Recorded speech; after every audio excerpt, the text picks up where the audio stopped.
ഈ പ്രാർത്ഥനയിൽ സൗഖ്യമുണ്ടെന്ന് അറിഞ്ഞോ അറിയാതെയോ ആർക്കൊക്കെയോ അറിയാം. അത് വിശ്വാസിക്കും അറിയാം, അവിശ്വാസിക്കും അറിയാം. അവരറിഞ്ഞു വെച്ചുകൊണ്ട് പറയുന്നതല്ല, പഠിച്ചിട്ട് പറഞ്ഞതും അല്ല, അനുഭവത്തിൽ നിന്ന് പറയുന്നില്ല. എങ്ങനെയോ അവർക്കറിയാം പ്രാർത്ഥനയിൽ സൗഖ്യമുണ്ടെന്ന്. ബൈബിൾ നമുക്ക് തരുന്ന ഉറപ്പാണ് വിശ്വാസത്തോടു കൂടിയ പ്രാർത്ഥന. രോഗങ്ങൾ വിവിധ നിലകളിൽ ഉണ്ടാകാം. പാരമ്പര്യമായ രോഗങ്ങൾ ഉണ്ടാകാം, കാലാവസ്ഥാ വ്യതിയാനം മൂലം രോഗങ്ങൾ ഉണ്ടാകാം, ഭക്ഷണക്രമങ്ങൾ തെറ്റായി ചെയ്തതുകൊണ്ട് രോഗങ്ങൾ ഉണ്ടാകാം, പൈശാചികമായ രോഗങ്ങൾ ഉണ്ടാകാം. എന്നാൽ വിശ്വാസത്തോടു കൂടി പ്രാർത്ഥിച്ചാൽ രോഗികൾക്ക് കർത്താവ് സൗഖ്യം കൊടുക്കും. എല്ലാ കേസിലുമല്ല.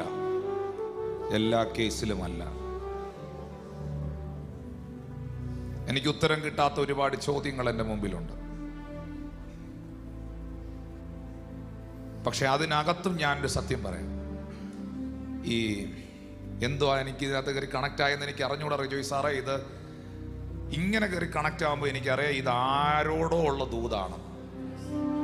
എൻ്റെ പ്രസംഗത്തിൽ നിന്നൊരു സാധനം എൻ്റെ ടോപ്പിക്കിൽ നിന്ന് വെളിയിലോട്ട് ചാടുമ്പോൾ എനിക്കറിയാം ഇത് ഈ പന്ത് ഏതോ ഗോൾ പോസ്റ്റ് ലക്ഷ്യമാക്കി പോന്നതാണ്. അത് അവരങ്ങ് സ്വീകരിച്ചോണം. അമ്മയുടെ ഉദരം മുതൽ പിറവിയിലെ കുരുടനായ ഒരു മനുഷ്യനെ യോഹന്നാൻ 9 യേശു കർത്താവ് ആ വഴി നടന്നു പോകുമ്പോൾ അവർ കണ്ടു. ശിഷ്യന്മാർ ചോദിക്കുന്നു, ഗുരു, ഇവൻ ഇങ്ങനെ കുരുടനായി പിറക്കത്തക്കവണ്ണം ആര് പാപം ചെയ്തു, ഇവനോ ഇവന്റെ അമ്മയപ്പന്മാരോ എന്ന് ചോദിച്ചു. യേശു അതിനുത്തരം പറഞ്ഞത്, അവനെങ്കിലും അവന്റെ അമ്മയപ്പന്മാരെങ്കിലും പാപം ചെയ്തിട്ടില്ല, ദൈവപ്രവൃത്തി അവങ്കൽ വെളിവാകേണ്ടതിനത്ര.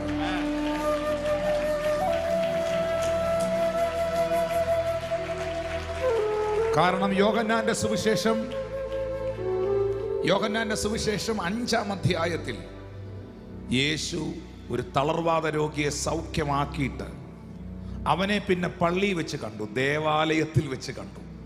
ദേവാലയത്തിൽ വെച്ച് കണ്ടിട്ട് അവനോട് പറയുന്നൊരു വാക്കുണ്ട്, നോക്കൂ, നിനക്ക് സൗഖ്യമായല്ലോ, ഇനി അധികം തിന്മയായത് വരാതിരിക്കാൻ നീ മേലിൽ പാപം ചെയ്യരുത്. അപ്പൊ ഇത് കൂടെ നിന്ന് ശിഷ്യന്മാർ കേട്ടതാ. അതുകൊണ്ടാണ് 9-ാം അധ്യായത്തിലേക്ക് വരുമ്പോൾ പിറവിയിലെ കുരുടനായ ഒരു മനുഷ്യനെ കണ്ടപ്പോൾ ശിഷ്യന്മാർ ചോദിച്ചത്, ഗുരു, ഇവൻ ഇങ്ങനെ കുരുടനായി പിറക്കത്തക്കവണ്ണം ആര് പാപം ചെയ്തു, ഇവനോ ഇവന്റെ അമ്മയപ്പന്മാരോ ചെയ്ത പാപമാണോ? ഞാൻ അനുഭവിക്കുന്ന ഈ പ്രശ്നം ആരുടെയെങ്കിലും ശാപമാണോ? ചോദ്യമുണ്ട്. ഇതിനകത്തിരിക്കുന്ന ആരോ ചോദിക്കുന്നുണ്ട്. ഈ ഓൺലൈനിൽ കാണുന്ന ആരോ ഇത് ചോദിക്കുന്നുണ്ട്. എനിക്കറിയാം, അല്ലെങ്കിൽ ഈ സബ്ജക്റ്റ് വരികയില്ല. ഞാൻ അനുഭവിക്കുന്ന ഈ പ്രതിസന്ധി എൻ്റെ അപ്പന്മാർ ചെയ്തതിൻ്റെ കുറവാണോ, അതോ ഞാൻ വ്യക്തിപരമായി ചെയ്ത തെറ്റുകൾ കൊണ്ടാണോ? എത്ര പ്രാർത്ഥിച്ചിട്ടും എത്ര ഉപവസിച്ചിട്ടും എത്ര പാടിയിട്ടും എന്തെല്ലാം കാര്യങ്ങൾ ചെയ്തിട്ടും ഞാൻ ഗതി പിടിക്കാതെ കിടക്കുന്നത്, എൻ്റെ ജീവിതത്തിൽ ഒരു നന്മയുണ്ടാകാത്തത് ആര് ചെയ്ത തെറ്റാണ്?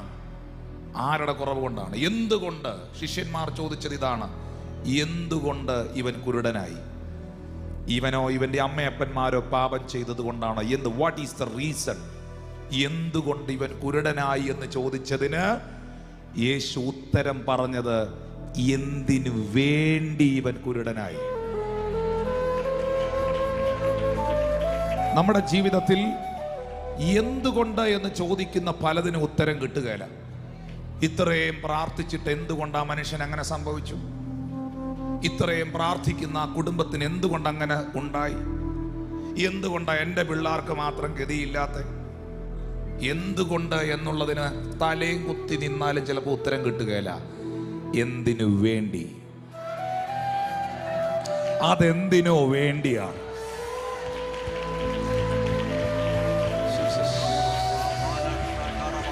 അതെന്തിനോ, അതിനകത്ത് എന്തോ ഒരു പദ്ധതിയുണ്ട്. ഇത് നിന്നോടുള്ള ഒരു പ്രൊഫസിയാണ്.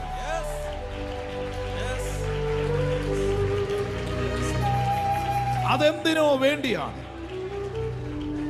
ശിഷ്യന്മാർ പറയുന്ന, ഗുരു, ലാസർ ദീനമായി കിടക്കുന്നു. നമ്മുടെ ഭാഷയിൽ പറഞ്ഞാൽ ലാസർ വെന്റിലേറ്ററിലാണ്. വെന്റിലേറ്റർ ഓഫ് ചെയ്താൽ ലാസർ പോവും. ആ നിലയിലൊരു ഇൻഫർമേഷനാണ്. ദീനം കടുത്തിരിക്കുന്നു, ലാസർ മരിക്കും. യേശു പറയുന്നു, ഈ ദീനം മരണത്തിനല്ല, ഈ ദിനം മരണത്തിനല്ല, മരണത്തിനപ്പുറമായൊരു പദ്ധതി ഇതുമായി ബന്ധപ്പെട്ടുണ്ട്. ഞാനിന്ന് നിങ്ങളുടെ തലയെ കൈവച്ച്, എനിക്ക് വരാൻ പറ്റുന്നില്ല, പക്ഷെ കൈവച്ച് പ്രവചിക്കുകയാണ്, നീ ഇന്ന് ഫേസ് ചെയ്യുന്ന ഈ വിഷയത്തിന്റെ പിറകിൽ നിനക്കറിഞ്ഞൂടാത്ത ഒരു വലിയ പദ്ധതി ദൈവത്തിന്, ഭയങ്കര ഒരു പ്രോജക്റ്റ്, ഭയങ്കര ഒരു പ്ലാൻ ഇതിന്റെ പുറകിൽ മറഞ്ഞിരിപ്പുണ്ട്. അത് ഈ ദിവസങ്ങളിൽ നീ കാണാൻ പോകുകയാണ്. യേശുവിന്റെ നാമത്തിൽ അത് വെളിപ്പെട്ട് വരാൻ പോകുകയാണ്. തിരിഞ്ഞു നിന്ന് നോക്കുമ്പോൾ ഇത് ദൈവത്തിന്റെ പദ്ധതിയായിരുന്നു, ഇത് മുഴുവൻ ദൈവത്തിന്റെ സ്ക്രിപ്റ്റ് ആയിരുന്നു, ഇത് ദൈവത്തിന്റെ പ്ലാൻ ആയിരുന്നു എന്ന് പറയത്തക്ക നിലകളിൽ ഒരു ദൈവപ്രവൃത്തി ഉണ്ടാകും. എന്തുകൊണ്ട് കുരുടനായി? എന്തുകൊണ്ട് കുരുടനായി? എന്തുകൊണ്ട് കുരുടനായി? ഉത്തരം കിട്ടുകയില്ല. യേശു പറയുന്നു, എന്തിനു വേണ്ടി കുരുടനായി? ഇവനെങ്കിൽ ഇവന്റെ അമ്മയപ്പന്മാരെങ്കിലും പാപം ചെയ്തത് കൊണ്ടല്ല, ദൈവപ്രവൃത്തി ഇവനിൽ വെളിവാകേണ്ടതിനത്ര. വിശ്വാസത്തോടു കൂടിയ പ്രാർത്ഥന ദീനക്കാരനെ രക്ഷിക്കുന്നു. അവൻ പാപം ചെയ്തിട്ടുണ്ടെങ്കിൽ അവനോട് ക്ഷമിക്കുന്നു. എന്നാൽ നിങ്ങൾക്ക് രോഗശാന്തി വരേണ്ടതിന് തമ്മിൽ പാപങ്ങളെ ഏറ്റുപറഞ്ഞ് ഒരുവന് വേണ്ടി ഒരുവൻ പ്രാർത്ഥിക്കുവിൻ. നീതിമാന്റെ ശ്രദ്ധയോടുകൂടിയ പ്രാർത്ഥന വളരെ ഫലിക്കുന്നു. അതൊരു വലിയ കാര്യമാണ് കേട്ടോ.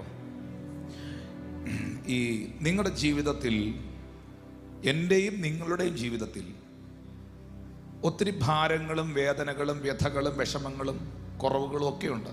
ഒരു കുറവും ഇല്ലാത്ത ആരെങ്കിലും ഇതിനകത്തുണ്ടോ? ഉണ്ടോ? ഉണ്ടെങ്കിൽ നിങ്ങളായിരുന്നു ഇവിടുത്തെ ദൈവം. നമ്മളിലെല്ലാം ഒത്തിരി കുറവുണ്ട്, ഒത്തിരി കുഴപ്പങ്ങളുണ്ട്. ഇപ്പൊ കൊണ്ടുപോയി പിടിച്ചുകൊണ്ടുപോയി ഒരു സ്കാനിങ്ങും കുറച്ച് ബ്ലഡ് ടെസ്റ്റും ഒരു കുഴപ്പമില്ലായിരുന്ന ഒരു കുറേ സംഭവങ്ങൾ ചുമ്മാ കൊണ്ട് ചെയ്തു നോക്കിയേ, എന്തെങ്കിലുമൊക്കെ കാണും. ആരും മിണ്ടുന്നില്ല. ഹല്ലേലൂയ, സ്തോത്രം. പക്ഷെ കർത്താവ് അത്ഭുതകരമായി നടത്തുന്നു. ഇത് നമ്മൾ അറിയുന്ന പോലുമില്ല. പക്ഷേ ഇവിടെ മറ്റൊരു മേഖലയുണ്ട്. ഈ നമ്മുടെ ജീവിതത്തിൽ വന്ന കുറവുകൾ, വീഴ്ചകൾ, അകൃത്യങ്ങൾ, പാപങ്ങൾ നമുക്കൊരാളോടൊന്ന് തുറന്നു പറയാനുണ്ടെങ്കിൽ അതൊരു വലിയ റിലീഫാണ്. പക്ഷെ എന്ത് ചെയ്യാം? നമ്മുടെ രഹസ്യങ്ങളൊന്നും എല്ലാവരോടും പറയാൻ പറ്റുകയില്ല. അത് പിന്നെ പരസ്യമായ രഹസ്യമാവും. ചിലരോട് പറഞ്ഞു കഴിഞ്ഞാൽ അത് കേരളത്തിലെ എല്ലാ എഡീഷനിലും പോവുകയും ചെയ്യും. എറണാകുളം ജില്ല മാത്രമല്ല, കോട്ടയം ജില്ലയും കൊല്ലം ജില്ലയും മാത്രമല്ല, എല്ലാ എഡീഷനിലും ആ വാർത്ത വരും. പക്ഷെ ഇതിൻ്റെ ഇടയിൽ അതവരവിടെ നിൽക്കട്ടെ, അവർ നമ്മുടെ വിഷയമേ അല്ല, അവരോട് പറയാനും ഞാൻ പറയുന്നില്ല. പക്ഷെ നമുക്കൊരാൾ വേണം. ദൈവം നമുക്കുണ്ട്. അതല്ലാതെ നമുക്കൊരു സ്പിരിച്വൽ ഫാദറോ ഒരു സ്പിരിച്വൽ മെൻറ്ററോ, നമ്മളെ അണ്ടർസ്റ്റാൻഡ് ചെയ്യുന്ന, നമ്മളെ ചതിക്കാത്ത, നമ്മളെ മനസ്സിലാക്കി, നമ്മളെ തിരുത്തി, നമുക്ക് വേണ്ടി പ്രാർത്ഥിക്കുന്ന, നമ്മുടെ വേദനകൾ പറയാൻ പറ്റുന്ന, നാളെ അത് പറഞ്ഞുകൊണ്ട് നടക്കത്തില്ലെന്ന് നമുക്കുറപ്പുള്ള ഒരാളിനെ നിങ്ങൾ പ്രാർത്ഥനയിൽ ഫൈൻഡ് ചെയ്യണം. അദ്ദേഹത്തിൻ്റെ ഹിസ്റ്ററിയും കൂടെ നിങ്ങളൊന്ന് നോക്കിക്കോണം. Past history. അങ്ങാരിങ്ങനെ എന്തെങ്കിലും പറഞ്ഞ് കലക്ക ഉണ്ടാക്കിക്കൊണ്ടുള്ള ആളാണോ, ആരോ ഉണ്ടായാലും ഒക്കെ പറഞ്ഞ് നടന്നിട്ടുള്ള കുഴപ്പക്കാർ. കാരണം ഒന്ന് കടിച്ച പട്ടി പിന്നെയും കടിക്കും. ആരും മിണ്ടുന്നില്ല. ഹല്ലേലൂയ. കടിക്കാനുള്ള ടെൻഡൻസി ഉണ്ട് അതിന്. സ്തോത്രം. അങ്ങനെ ഒരാളെ പ്രാർത്ഥനയിൽ എനിക്ക് അങ്ങനെ എൻ്റെ മീതെ ആക്കിയിരിക്കുന്ന എൻ്റെ കർത്താവിൻ്റെ അഭിഷിക്തനായ എൻ്റെ സ്പിരിച്വൽ ഫാദറിനായ എൻ്റെ ദൈവദാസനായി ഞാൻ ഇന്നലെ എൻ്റെ ദൈവദാസനെ കണ്ടിരുന്നു.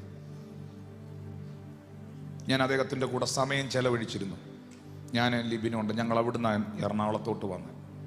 പക്ഷേ നമ്മൾ എന്താ ചെയ്യേണ്ടത്? ആ ഏറ്റുപറച്ചിലുകളിൽ ഇവരെ ഒന്നിച്ച് പ്രാർത്ഥിക്കുമ്പോൾ ആ ഒക്കൾട്ട് സ്പിരിറ്റ് പൊട്ടും. നിഗൂഢത, പലരുടെ അകത്ത് നിഗൂഢതകൾ നിൽപ്പുണ്ട്. ആരോടും പറയാതെ ഇങ്ങനെ കൊണ്ടു നടക്കുന്ന കുറേ സാധനങ്ങളുണ്ട്. അതിങ്ങനെ വിങ്ങുന്നുണ്ട്.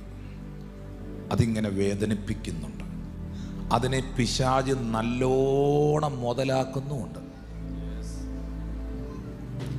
ഇവിടെ ഒരു ഏറ്റുപറച്ചിലിൻ്റെ ആവശ്യമുണ്ട്. ഏറ്റുപറയുക, പാപങ്ങളെ തമ്മിൽ ഏറ്റുപറയുക. എന്നിട്ട് ഇവർ രണ്ടുപേരും കൂടെ ഒരുവന് വേണ്ടി ഒരുവൻ പ്രാർത്ഥിക്കുക. ബ്രദർ എന്നോട് ഇത് പറഞ്ഞപ്പോൾ തന്നെ ഇതിൻ്റെ പിടി പൊട്ടി, ആ നിഗൂഢത പൊട്ടി, ആ ഒക്കൾട്ടി തിങ് പൊട്ടി. ഇനി കർത്താവിൻ്റെ കരം ഇതിൻ്റെ മേൽ വരണം, നമുക്കൊന്നിച്ച് പ്രാർത്ഥിക്കാം. ഇങ്ങനെ ഏറ്റുപറഞ്ഞ് പ്രാർത്ഥിക്കുന്ന ആ നീതിമാന്റെ ശ്രദ്ധയോടുകൂടിയ പ്രാർത്ഥന ഭയങ്കരമായിട്ട് ഫലിക്കും. ഓ ജീസസ്, അത് ഭയങ്കര, ഞാൻ ഇങ്ങനെ പറയട്ടെ, ഫലം ചെയ്യുന്ന ഒരു പ്രാർത്ഥനയാണ്. ഞാൻ ഇതിൻ്റെ ഇടയിൽ ഒരു ചെറിയ ഉപദേശം ഈ വാക്യത്തോടുള്ള ബന്ധത്തിൽ തന്നു എന്നേ ഉള്ളൂ. എന്നിട്ട് പ്രധാന മേഖലയിലേക്ക് വരികയാണ്. ഏലിയാവ് നമുക്ക് സമസ്വഭാവമുള്ള മനുഷ്യനായിരുന്നു. മഴ പെയ്യാതിരിക്കേണ്ടതിന് അവൻ പ്രാർത്ഥനയിൽ അപേക്ഷിച്ചു. 3 സംവത്സരവും 6 മാസവും ദേശത്ത് മഴ പെയ്തില്ല. ഇന്ന് വരെ, ഈ നിമിഷം വരെ ഒരു ഞെട്ടലോടുകൂടെ അല്ലാതെ ഞാൻ ഈ ഭാഗം വായിച്ചിട്ടില്ല. നിങ്ങൾക്ക് ആർക്കും ഇല്ലേലും. ഏലിയാവ് നമുക്ക് സമസ്വഭാവമുള്ള മനുഷ്യനായിരുന്നെന്ന്.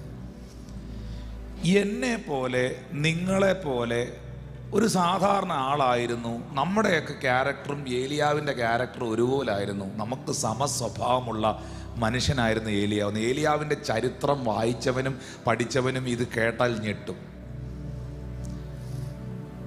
രാജാക്കന്മാരുടെ പുസ്തകം 1 രാജാക്കന്മാരുടെ പുസ്തകം 17-ാം അധ്യായത്തിലാണ് ഏലിയാവിൻ്റെ രംഗപ്രവേശനം, എൻട്രി. എന്നാൽ തിശ്ബിയിൽ നിന്നുള്ള തിശ്ബിനായ ഏലിയാവ് ആഹാബിനോട്, ഞാൻ സേവിച്ചു നിൽക്കുന്ന ഇസ്രായേലിന്റെ ദൈവമായ യഹോവയാണ്, ഈ ആണ്ടുകളിൽ മഞ്ഞും മഴയും ഉണ്ടാകുക എന്ന് പറഞ്ഞു. ഏലിയാവ് വാ തുറന്ന് ആഹാബിനോട് പറയുന്നു, ഞാൻ പറഞ്ഞിട്ടല്ലാതെ ഈ ആണ്ടുകളിൽ മഞ്ഞും മഴയും ഉണ്ടാകുകയില്ല.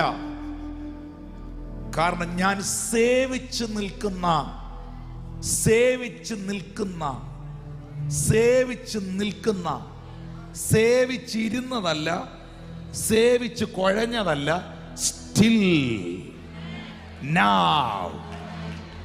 ആഹാബേ, ഞാൻ നിന്റെ മുമ്പിൽ നിൽക്കുമ്പോഴും, ഞാൻ നിന്നോട് ഈ ദൂത് പറയുമ്പോഴും എൻ്റെ ദൈവവുമായിട്ട് എനിക്കൊരു പേഴ്സണൽ കണക്ഷൻ ഉണ്ട്. ദൈവവുമായിട്ടുള്ള എൻ്റെ പേഴ്സണൽ കണക്ഷനാണ് നിന്റെ മുമ്പിൽ നിൽക്കാനുള്ള തൻ്റെ ഇടം എനിക്ക് ലഭിച്ചത്. ഇന്ന് പകൽ ദൈവത്തോട് വ്യക്തിപരമായ ബന്ധമുള്ളവൻ ഒരാഹാബിനെയും ഒരു ഇസബേലിനെയും ഭയക്കുന്നവനല്ല. അവൻ പ്രാർത്ഥനയിൽ ശക്തിയാർജിച്ചവനാണ്.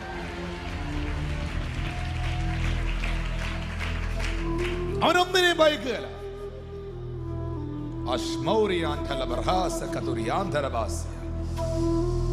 ഏലിയാവ് നമുക്ക് സമസ്വഭാവമുള്ള മനുഷ്യനായി തീരുന്നു. അവിടെ 2, ഞാൻ പറഞ്ഞിട്ടല്ലാതെ എൻ്റെ വാക്കിനെ, പ്രാർത്ഥിക്കുന്നവന്റെ വാക്കിനെ മാനിക്കുന്ന ഒരു ദൈവമുണ്ട്.